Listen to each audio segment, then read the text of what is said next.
Jeff, like, what are you guys doing? Are you doing anything different? Anything? I mean, everybody's out there trying to buy cars. I get that, but like, is there any strategy, any specific strategy that you guys are doing that's working for you guys, or is it just pretty much, just a normal, we want to buy a new We're car? super.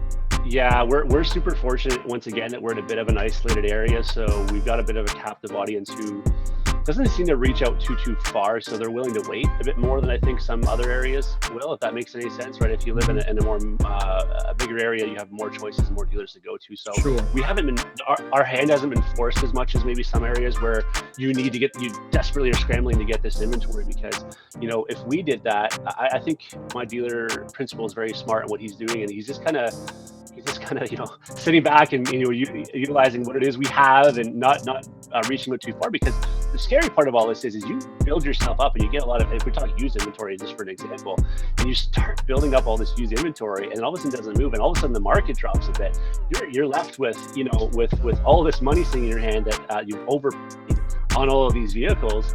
And if we're not forced to do that, we're not going to do that. So the majority of our trades have or our used vehicles have been coming through trade.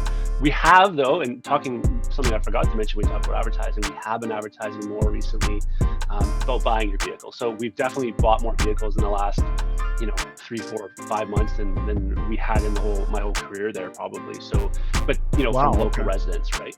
Yeah, from local people. As we're not talking going to auctions, because the auctions are just ridiculous.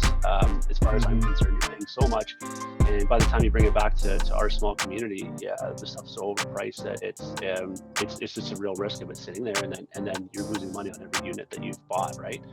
Or a good portion of them again, because people are willing to wait to get what they want. So at least where we are.